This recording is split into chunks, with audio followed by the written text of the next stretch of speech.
Hi hello ಎಲ್ರಿಗೂ ನಮಸ್ಕಾರ. ನೀವು ನೋಡ್ತಾ ಇದ್ದೀರಾ ಸೌತ್ ಟಾಕೀಸ್. ನಾನು ಪ್ರಿಯಾ.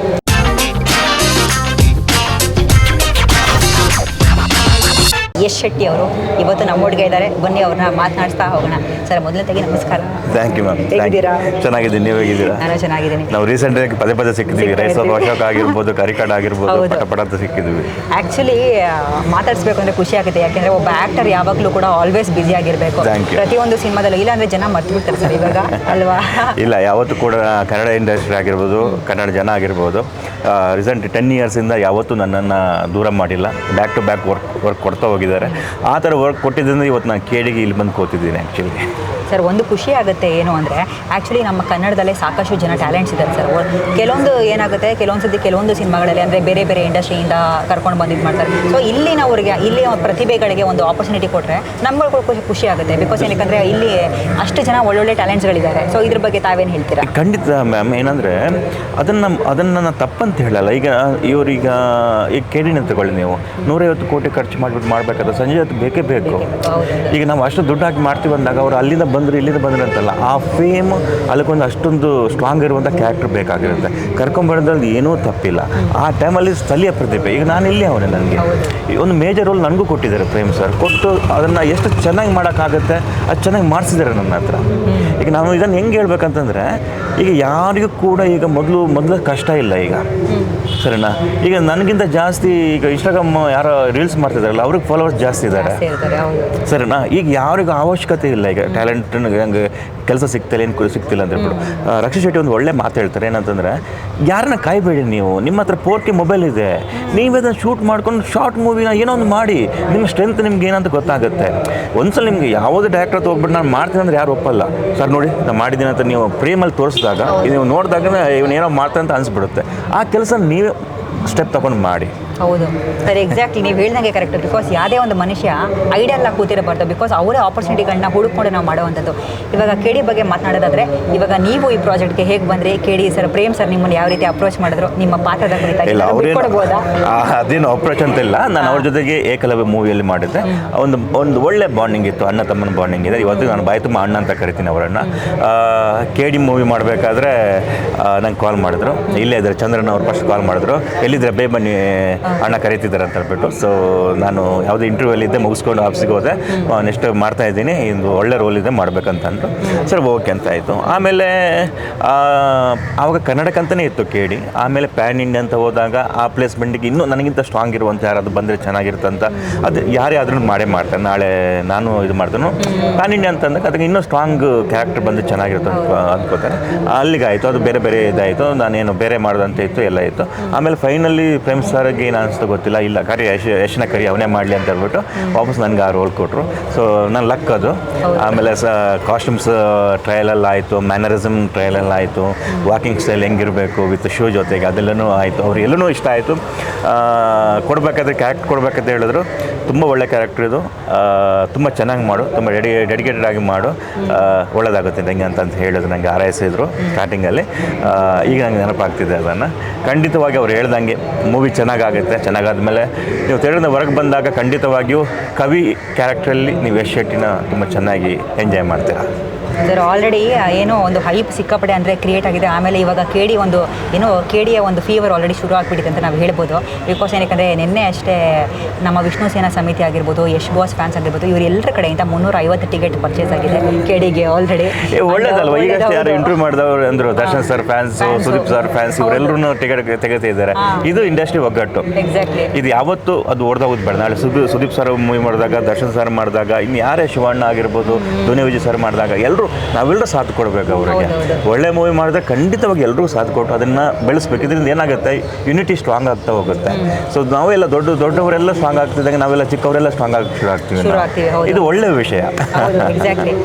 ಪ್ರೇಮ್ ಸರ್ ಬಗ್ಗೆ ಆ್ಯಕ್ಚುಲಿ ಮಾತನಾಡಲೇಬೇಕು. ಆಲ್ರೆಡಿ ಇವಾಗ ಅವರ ಒಂದು ಸಿನಿಮಾಗಳಲ್ಲಿ ಒಂದು ಟ್ರೆಂಡನ್ನು ಅವರು ಕ್ರಿಯೇಟ್ ಮಾಡಿದ್ದಾರೆ.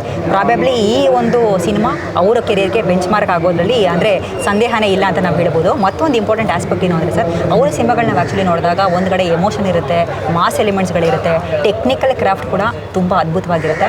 ಸೊ ಇವಾಗ ನೀವು ಅವ್ರನ್ನ ಫಿಲಮ್ ಮೇಕರ್ ಆಗಿ ನೀವು ಅವ್ರ ಬಗ್ಗೆ ಹೇಳೋದಾದ್ರೆ, ಅವರು ರಿಯಾಲಿಟಿನ ತುಂಬ ಚೆನ್ನಾಗಿ ಅರ್ಥ ಮಾಡ್ಕೊಂಡು ಬಿಟ್ಟಿದ್ದಾರೆ. ಮತ್ತು ರಿಯಲಿಸಮ್ನ ಮೂವಿಯಲ್ಲಿ ಆದಷ್ಟು ತಗೊಬರೋಕ್ಕೆ ಟ್ರೈ ಮಾಡ್ತಾರೆ ಅವರು. ಅವ್ರಿಗೆ ಕ್ಯಾರೆಕ್ಟರ್ ಯಾವತ್ತೂ ಅತಿಶಯೋಕ್ತಿ ಆಗಿರಬಾರ್ದು. ಅವರಿಗೆ ಕ್ಯಾರೆಕ್ಟ್ರು ಒಂದು ಜನಸಾಮಾನ್ಯ ಆಗಿರಬೇಕು. ಅವನೊಂದು ಯಾರು ಸಂಜಯ್ ದತ್ ಆಗಿದ್ರು ಈ ಡಕ್ ದೇವ ಕ್ಯಾರೆಕ್ಟ್ರ್ ಅದು ಹೆಂಗಿರುತ್ತೆ ಹಂಗೇನೆ ಬೇಕು, ಅದು ರಿಯಲಿಸಮ್ ಟಚ್ ಆಗಬೇಕು. ಅವರು ಸಿಕ್ಕಾಪಟ್ಟೆ ಯೋಚನೆ ಮಾಡ್ತಾರೆ ಅದ್ರ ಬಗ್ಗೆ. ಎಲ್ಲೂ ಕೂಡ ಅವ್ರು ಏನು ಹೇಳ್ತಾರೆ, ರೂಟ್ ಬಿಟ್ಟು ಹೋಗಬಾರ್ದು ಕ್ಯಾರೆಕ್ಟರ್ ಯಾವತ್ತೂ ಕೂಡ ರೂಟಲ್ಲಿ ಇರಬೇಕು. ನಮ್ಮ ಈ ಮಣ್ಣಿನ ಜೊತೆಗೆ ಅದರ ಸ್ಮೆಲ್ ಇರಬೇಕಂತ ಹೇಳ್ತೀವಲ್ಲ, ಆ ಥರನೇ ಅವ್ರು ಇದು ಮಾಡೋದು. ನಮ್ಮ ಹತ್ರ ಎಲ್ಲ ಆ ಥರನೇ ಆ್ಯಕ್ಟ್ ಮಾಡಿಸಿದ್ದಾರೆ. ಮತ್ತು ನಂಗೆ ಖುಷಿ ಏನಂದರೆ ನಾನು ತುಂಬ ಸಲ ಆಫೀಸ್ಗೆ ಹೋಗ್ಬಿಟ್ಟು ಸಿಗ್ತೀನಿ ಅಥವಾ ಬೇರೆ ಎಲ್ಲೆಲ್ಲ ಸಿಗ್ತೀನಿ, ಇಂಟರ್ವ್ಯೂ ಮಾಡಬೇಕಾದ್ರೆ ಸಿಗ್ತೀನಿ. ಆಗ ಇರೋ ಪ್ರೇಮ್ಸರೇ ಬೇರೆ, ಆನ್ ಸೆಟ್ಟಲ್ಲಿರೋ ಪ್ರೇಮ್ಸರೇ ಬೇರೆ. ರಾಕ್ಷಸ ಅಲ್ಲಿ ಪ್ರತಿಯೊಬ್ಬರ ಕ್ಯಾರೆಕ್ಟರ್ ಆಗಿರ್ತಾರೆ ಅವರು. ಅವರು ಯಶ್ ಶೆಟ್ಟಿ ಕವಿ ಕ್ಯಾರೆಕ್ಟರ್ ಆಗಿರ್ತಾರೆ, ಸಂಜಯ್ ದತ್ತ ಡಕ್ ದೇವ ಕ್ಯಾರೆಕ್ಟರ್ ಆಗಿರ್ತಾರೆ, KD ಕಾಳಿದಾಸನ ಕ್ಯಾರೆಕ್ಟರ್ ಆಗಿರ್ತಾರೆ, ಮಚ್ಚಲಕ್ಷ್ಮಿನ ಆಗಿರ್ತಾರೆ. ಯಾಕಂದರೆ ಅವರು ಆ ಎಲ್ಲ ಕ್ಯಾರೆಕ್ಟರ್ ಅವ್ರ ಬಾಡಿಯಲ್ಲಿ ಓಡ್ತಾ ಇರುತ್ತೆ. ಪ್ರತಿಯೊಂದು ವೇರಿಯೇಷನ್ಸು ಕಾಂಬಿನೇಷನು ಎಲ್ಲ ಹಂಗೆ ಇದು ಮಾಡ್ತಾ ಇರ್ತಾರೆ. ಸೊ ಅವ್ರು ಏನು ಹೇಳ್ಕೊಂಡು ಹೋಗ್ತಾರೆ ಹಂಗೆ ನಾವು ಮಾಡಿದಷ್ಟೇ ಈ ಮೂವಿಯಲ್ಲಿ. ಆ ಮೈನ್ಯೂಟ್ ಡೀಟೇಲಿಂಗ್ಗೆ ಪ್ರಾಬಬ್ಲಿ ನಮಗೆ ಸ್ಕ್ರೀನ್ ಮೇಲೆ ನೋಡಿದ್ರೆ ನಮ್ಗೆ ಗೊತ್ತಾಗುತ್ತೆ. ಬಿಕಾಸ್ ಏನಕ್ಕೆ ಯಾರು ನಂಗೆ ಈಗಲೂ ನೆನಪಿದೆ, ಒಬ್ಬ ಕೃಷ್ಣ ಗೌಡ ಅಂತ ಒಬ್ಬ ಆ್ಯಕ್ಟ್ರು, ಅವನು ಇದೇ ಮೂವಿಲಿ ಒಂದು ಚಿಕ್ಕ ಕ್ಯಾರೆಕ್ಟ್ರು, ಒಂದು 4 ಸೆಕೆಂಡ್ ಬಂದೋಗೋದ ಕ್ಯಾರೆಕ್ಟರ್ ಅಂತ, ಏನು ಎಳ್ನೀರೇನೋ ಕೊಚ್ತಾ ಇರ್ತಾನಂತೆ. ಅವನು ಆ್ಯಕ್ಟಿಂಗ್ ಮಾಡಬೇಕಾದ್ರೆ ಶಾರ್ಟ್ಗಿಂತ ಮುಂಚೆ ಪ್ರೇಮ್ ಸರ್ ಬಂದು, ಮಗ ನಿಂಗೆ ಅರ್ಥ ಆಗಿದೆಯೇನೋ, ಏನು ಮಾಡ್ಬೇಕು ಅಂತ ಗೊತ್ತೇನೋ, ಏನು ಮಾಡ್ತೀಯ ಮಾಡು, ನೋಡು ಇದಲ್ಲ ಹಿಂಗೆ ಮಾಡು ಅಂತ ಹೇಳ್ಬಿಟ್ಟು ತಿಳಿಸ್ಬಿಟ್ಟು ಹೋದ್ರಂತೆ. ಅವನು ಶೂಟೆಲ್ಲ ಆದಮೇಲೆ ನಂಗೆ ಒಂದು 2 ದಿವಸ ಸಿಕ್ಕಿದ್ಮೇಲೆ ನಂಗೆ ಲೈಫಲ್ಲಿ ಈ ಥರ ಯಾರು ನನಗೆ ಬಂದು ಮಾಡಿಲ್ಲ. ಎಲ್ಲ ಅಸಿಸ್ಟ್ಗಳು ಹೊಸ ಅಸಿಸ್ಟ್ಗಳು ಬಂದ್ಬಿಟ್ಟು ಹಿಂಗೆ ಮಾಡಿ ಹಂಗೆ ಮಾಡಿ ಅಂತ ಹೇಳ್ತಾರೆ. ಡೈರೆಕ್ಟರ್ ದೂರದಲ್ಲಿ ಆ್ಯಕ್ಷನ್ ಅಂತ ಹೇಳ್ಬಿಟ್ರೆ. ಬಟ್ ಪ್ರೇಮ್ ಸರ್ ನಾವು ಚಿಕ್ಕ ಆ್ಯಕ್ಟರ್ ದೊಡ್ಡ ಆ್ಯಕ್ಟರ್ ನೋಡಿ 2 ಸೆಕೆಂಡ್ 1 ಸೆಕೆಂಡ್ ಅಂತ ನೋಡಿಲ್ಲ, ಬಂದುಬಿಟ್ಟು ನನ್ನ ಹತ್ರ ಬಂದುಬಿಟ್ಟು ನನಗೆ ಕ್ಲಾರಿಟಿ ಇದೆಯಾ ಇಲ್ವ ಅಂತ ಚೆಕ್ ಮಾಡಿಬಿಟ್ಟು ಹೋಗಿದ್ದಾರೆ ಸರ್ ಅಂತ ಅಲ್ವಾ. ಅದಕ್ಕೆ ಎಲ್ಲರೂ ಶೋ ಮ್ಯಾನ್ ಪ್ರೇಮ್ ಸರ್ ಅಂತ ಹೇಳಿದ್ರು. ವೆರಿ ಅಂಬಲ್ ವ್ಯಕ್ತಿ, ತುಂಬ ಜೆನ್ಯೂನ್ ವ್ಯಕ್ತಿ. ಯಾರು ಅಂದರೆ ನಾನು ಅವ್ರನ್ನ ಹತ್ತಿರದಲ್ಲಿ ಸುಮಾರು ಒಂದು 4-5 ವರ್ಷದಿಂದ ನೋಡ್ತಾ ಇದ್ದೀನಿ. ನಾನು ತುಂಬ ಗೌರವ ಕೊಡುವಂಥ ವ್ಯಕ್ತಿ, ನಾನು ತುಂಬ ಮನಸ್ಸಿಂದ ಅಣ್ಣ ಅಂತ ಕರೆಯುವಂಥ ವ್ಯಕ್ತಿ ಅವರು ಯಾವತ್ತಿದ್ದು ಚೆನ್ನಾಗಿರಬೇಕು, ಒಳ್ಳೊಳ್ಳೆ ಮೂವೀಸ್ ಮಾಡ್ತಿರ್ಬೇಕು. ಸರ್ ಇವಾಗ ಸಂಜಯ್ ದತ್ ಸರ್ ನೀವು ಹೇಳಿದ್ರಿ, ಅವ್ರನ್ನ ಆ್ಯಕ್ಚುಲಿ ನಮಗೆಲ್ಲನೂ ಅವ್ರನ್ನ ನೋಡಿದ್ರೆ ಒಂಥರ ಭಯ ಆಗುತ್ತೆ. ಬಿಕಾಸ್ ಈ ಸಿನಿಮಾದಲ್ಲಿ ತುಂಬ ಪವರ್ಫುಲ್ ಅಂತ ಪೋರ್ಟ್ರೇ ಮಾಡಿದ್ದಾರೆ. ನಿಮಗೆ ಅವರೊಟ್ಟಿಗೆ ಸ್ಕ್ರೀನ್ ಸ್ಪೇಸ್ ಇತ್ತು? ತುಂಬ ಇತ್ತು ಮೇಡಮ್. ಮೂವಿ ಸ್ಟಾರ್ಟಿಂಗಿಂದ ಎಂಡ್ ತನಕ ಅವ್ರ ಜೊತೆ ಇರ್ತೀನಿ. ನಮ್ಮಿಬ್ಬರು ಕಾಂಬಿನೇಷನ್ ತುಂಬ ಚೆನ್ನಾಗಿದೆ. ನನ್ನ ಮತ್ತು ಧ್ರುವ ಸರ್ ಕಾಂಬಿನೇಷನ್ ತುಂಬ ಚೆನ್ನಾಗಿದೆ. ನಂದು ಮತ್ತು ಮಚ್ಚಲಕ್ಷ್ಮಿದು ಕಾಂಬಿನೇಷನ್ ತುಂಬ ಚೆನ್ನಾಗಿದೆ. ಮಜವಾಗಿದೆ, ಈ ಕ್ಯಾರೆಕ್ಟ್ರೇ ಮಜವಾಗಿದೆ, ಎಲ್ಲರ ಕ್ಯಾರೆಕ್ಟ್ರೇ ಮಜವಾಗಿದೆ. ನಾನು ಯಾರನ್ನ ಸಂಜಯ್ ದತ್ ಅವ್ರನ್ನ ನಾನು ಒಂದು ಅಪ್ರಿಷಿಯೇಟ್ ಮಾಡಬೇಕೇನಂತಂದರೆ, ಒಂದು ಶಾರ್ಟ್ ಏನಾದ್ರು ಒಂದು ಶಾರ್ಟ್ ಕಟ್ ಆಯಿತು, ಅವ್ರು ಆ ಪ್ಲೇಸಲ್ಲಿ ಇದ್ದಾರೆ, ಡೈರೆಕ್ಟ್ರ್ ಅನ್ನೋವರೆಗೆ ಅವ್ರು ಅಲ್ಲಿಂದ ಎದ್ದು ಹೋಗಿ ಕೂರ್ತಾ ಇರಲಿಲ್ಲ, ನಿಂತ್ಕೊಂಡೇ ಇರ್ತಿದ್ರು. ಇಡೀ ಮೂವಿಯಲ್ಲಿ ನಾನು ಅಬ್ಸರ್ವ್ ಮಾಡಿದ್ದೀನಿ. ಮತ್ತು ಡೈರೆಕ್ಟ್ರ್ ಏನು ಹೇಳ್ತಾರೆ ಅದಕ್ಕೆಲ್ಲ ಅಷ್ಟು ದೊಡ್ಡ ಸ್ಟಾರ್ ಅದನ್ನು ಯಾವ ಹಂಬಿಂಬಿ ಏನಿಲ್ಲ, ಮಗು ಥರ ಇದ್ರು. ಸಿಕ್ಕಾಪಟ್ಟೆ ಇಷ್ಟಪಟ್ಟಿದ್ರು ನಮ್ಮ ಪ್ರೇಮ್ ಸರ್ನ, ಸಿಕ್ಕಾಪಟ್ಟೆ ಇಷ್ಟಪಟ್ಟಿದ್ರು. ನೀವು ಅವರಿಂದ ಯಾವ ಅಂದ್ರೆ ಒಂದು ಥಿಂಗ್ ಕಲ್ಟಿವೇಟ್ ಮಾಡ್ಕೊಂಡಿದ್ರೆ, ಏನಾದ್ರು ಒಂದು ಕಲ್ತಿದ್ದೀರಾ ಅಂತ ಹೇಳಿದ್ರಲ್ಲ. ಅದೇ ಒಬ್ಬ ಡೈರೆಕ್ಟ್ರ್ ಓಕೆ ಶಾರ್ಟ್ ಓಕೆ ಅನ್ನೋದ್ರ ಮಾತು ಏನಂತ ಅದ್ರಲ್ಲಿ ಕಲ್ತೀನಿ ನಾನು. ನಾವೇನು ಮಾಡ್ತೀವಿ, ಕಟ್ ಅಂದ ತಕ್ಷಣ ಆ ಕಡೆ ಈ ಕಡೆಯಲ್ಲಿ ಹೋಗ್ಬಿಡ್ತೀವಿ, ನಾವು ಆ ಪ್ಲೇಸ್ ಬಿಟ್ಟು ಹೋಗ್ಬಿಡ್ತೀವಿ. ಹಂಗಲ್ಲ, ಓಕೆ ಅನ್ಲಿ, ಆಮೇಲೆ ಹೋಗಿ ಕೂರೋದು ಏನು ಬೇಕಾದ್ರೆ ಮಾಡಿದೆ. ಇಲ್ಲ ಒನ್ ಟೇಕ್ ಮತ್ತೆ ಅಲ್ವಾ, ಅಲ್ಲಿಂದ ಶೂ ಮಾಡಬೇಕಲ್ವಾ. ಹೌದೌದು, ಸೂಪರ್ ಆಗಿತ್ತು ಅದು. ಸರ್ ಇಷ್ಟು ಜನ ಯೂತ್ ಸ್ಟಾರ್ ಕಾಸ್ಟ್ ನೋಡಿದ್ರೆ ಒಬ್ಬೊಬ್ರು ಶಿಲ್ಪಾ ಶೆಟ್ಟಿ ಮ್ಯಾಮ್ ಆಗಿರ್ಬೋದು, ಸಂಜಯ್ ದತ್ ಸರ್, ರಮೇಶ್ ಸರ್ವಿನ್ ಸರ್, ಹಾಗೇನೆ ಇವಾಗ ಇವರು ನಮ್ಮ ಹಿರಿಯ ಕಲಾವಿದ ದತ್ತಣ್ಣ ಸರ್, ಪ್ರತಿಯೊಬ್ಬರು ಕೂಡ ಶೋಭ್ರಾ ಸರ್ ಇದ್ದಾರೆ. ನಮ್ಮ ಕಾಮಿಡಿಯಲ್ಲಿ ಸೂರಜ್, ದೀಪಿಕಾ ಇವರಿದ್ದಾರೆ. ಎಲ್ಲರೂ ಕ್ಯಾರೆಕ್ಟರ್ ತುಂಬ ಚೆನ್ನಾಗಿದೆ. ಸೂರಜ್ ತುಂಬ ಚೆನ್ನಾಗಿ ಮಾಡಿದ್ದಾರೆ, ದೀಪಿಕಾ ತುಂಬ ಚೆನ್ನಾಗಿ ಮಾಡಿದ್ದಾರೆ, ಆ ಹುಡುಗಿ ತುಂಬ ಚೆನ್ನಾಗಿ ಮಾಡಿದ್ದಾಳೆ. ಮಚ್ಚಲಕ್ಷ್ಮಿ ಜೊತೆ ಇರ್ತಾರೆ ಅವರು. ಆಮೇಲೆ ಶೋಭರಾಜ್ ಸರ್ ಇದ್ದಾರೆ, ದತ್ತಣ್ಣ ಅವರಿದ್ದಾರೆ, ರವಿಚಂದ್ರನ್ ಸರ್ ಇದ್ದಾರೆ, ರಮೇಶ್ ಅರವಿಂದ್ ಸರ್ ಇದ್ದಾರೆ, ರವಿಶಂಕರ್ ಸರ್ ಇದ್ದಾರೆ, ಸುಚೇಂದ್ರ ಪ್ರಸಾದ್ ಅವರಿದ್ದಾರೆ, ಅಶ್ವಿನಿ ಹಾಸನ್ ಅವರಿದ್ದಾರೆ. ಸಾಕಷ್ಟು ಜನ ಇದ್ದಾರೆ, ಒಳ್ಳೊಳ್ಳೆ ಒಬ್ಬರಿಗಿಂತ ಒಬ್ಬರು ಕೇಡಿಗಳಿದ್ದಾರೆ ಈ ಮೂವಿಯಲ್ಲಿ. ಪ್ರಾಬಬ್ಲಿ ಈ ಸಿನಿಮಾದಲ್ಲಿ ಮಾಡಿದವರು ಅದೃಷ್ಟವಂತರು ಅಂತ ಹೇಳ್ಬೋದು. ಅಂದರೆ they are actually best. Because ಏನಕ್ಕೆ ಇಷ್ಟು ಯೂಸ್ ಸರಿ ಒಂದೇ ಒಂದು ಸಿನಿಮಾದಲ್ಲಿ ಸೇರೋವಂತ ನಿಜವಾಗಿ ಇದಕ್ಕೆ ದೊಡ್ಡ 2 ಕೇಡಿಗಳಿದ್ದಾರೆ. ಒಂದು ಪ್ರೇಮ್ ಸರ್ ಡೈರೆಕ್ಷನಲ್ಲಿ, ಇನ್ನೊಂದು KBN ಪ್ರೊಡಕ್ಷನ್. ಇಷ್ಟು ಜನರನ್ನು ಒಟ್ಟುಗೂಡಿಸಿ ಇಷ್ಟು ದೊಡ್ಡ ಕ್ಯಾನ್ವಸಲ್ಲಿ ಮೂವಿ ಮಾಡಿ ಅದನ್ನು ರಿಲೀಸ್ ಮಾಡಿಸೋದು KBN. 2 ದೊಡ್ಡ ಕೇಡಿಗಳಿಂದ ಸಾಧ್ಯ ಇದು. ಹೌದು. ನಿಮಗೆ ತುಂಬ ಕಾಡಿರೋ ಪಾತ್ರ ಯಾವುದು ಈ ಸಿನಿಮಾದಲ್ಲಿ? ಹಾಗೇನೆ ತುಂಬ ಇಷ್ಟ ಆಗಿರೋ ಪಾತ್ರ ಯಾವುದು? ಇದನ್ನು ನಾನು ಆಫ್ಟರ್ ಮೂವಿ ರಿಲೀಸ್ ಆದ್ಮೇಲೆ ಹೇಳ್ತೀನಿ. ಇವಾಗ ಏನು ಬಿಡ್ಕೊಡಂಗಿಲ್ಲ ಇದರಲ್ಲಿ. ಈಗ ನಿಜ ಹೇಳ್ತೀನಿ, ಖಂಡಿತ ನೀವು ಟ್ರೈಲರ್ ನಿಮ್ಗೆ ಅಬ್ಸರ್ವ್ ಮಾಡಿರ್ಬೋದು. ನೀವು ಕೊನೆಗೆ ಇವರು ನಮ್ಮ ಯಾರು ಕಾಳಭೈರವ್ ಬರ್ತಾರೆ, ಅದೊಂದು ಸರ್ಪ್ರೈಸ್ ಎಲಿಮೆಂಟ್ ಇದೆ. ಹೀರೋ ಡೈಲಾಗ್ ಇದೆಯಲ್ಲ, ಫಸ್ಟ್ ಟೈಮಿಗೆ ನಾನು ಮಚ್ಚಿಡ್ತೀನಿ ಅಪ್ಪಿ ತಪ್ಪಿ ನಿಮ್ಮ ಕೈಕಲ್ಲಿ ಲ್ಯಾಪ್ಸ್ ಆಗಿಬಿಟ್ರೆ ನಿಮ್ಮ ತಾಯಿಗೆ ಸಾರಿ ಕೇಳ್ರಪ್ಪ. ಅದೊಂದು ಮಾತಲ್ಲಿ ಗೊತ್ತಾಗುತ್ತೆ ಕ್ಯಾರೆಕ್ಟರ್ ಹೆಂಗ್ಲಿಂದ ಹೆಂಗೆ ಟರ್ನ್ ಆಗುತ್ತೆ ಅಂತ ಹೇಳ್ಬಿಟ್ಟು. ಹೌದು. ಪ್ರೇಮ್ ಸರ್ ಅಂದರೆ ಎಮೋಷನ್ ಅಂದರೆ ಪ್ರೇಮ್ ಸರ್ ಅವ್ರ ಮೊನ್ನೆ ಅವರೇ ಹೇಳ್ತಿದ್ರು. ಎಕ್ಸಾಕ್ಟ್ಲಿ. ಇದರಲ್ಲೂ ಇದೆ ನಿಮಗೆ, ನೀವು ಮೂವಿ ನೋಡ್ಕೊಂಡು ಹೊರಗೆ ಬರ್ತಿದ್ದಂಗೆ ನಿಮ್ಗೆ ಅದು ಕಾಡುತ್ತೆ. ಎಕ್ಸಾಕ್ಟ್ಲಿ. Yes wonderful. ನಿಮ್ಮ ಮಾತುಗಳಲ್ಲೇ ಗೊತ್ತಾಗ್ತಿದೆ.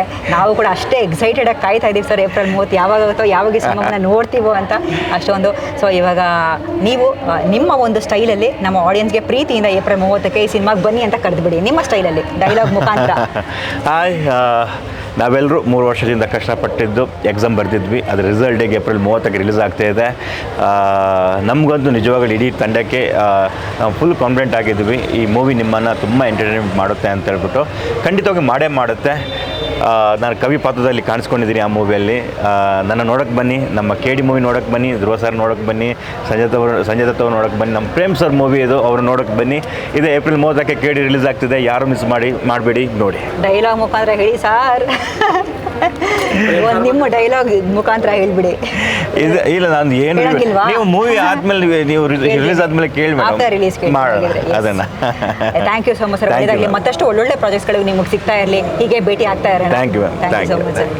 ಎಸ್, ನೋಡಿದ್ರಲ್ಲ ವೀಕ್ಷಕರೇ, ಇದಾಗಿತ್ತು ಯಶ್ ಶೆಟ್ಟಿ ಅವರ ಮಾತುಗಳು. ಇದೇ ಏಪ್ರಿಲ್ 30 KD ರಾಜ್ಯಾದ್ಯಂತ ಬಿಡುಗಡೆ ಆಗ್ತಿದೆ. ನಾವೆಲ್ಲರೂ ಕೂಡ ಈ ಸಿನಿಮಾವನ್ನು ಥಿಯೇಟರ್ಗೆ ಹೋಗಿ ನೋಡೋಣ, ಕನ್ನಡ ಸಿನಿಮಾಗಳನ್ನ ಬೆಳೆಸೋಣ.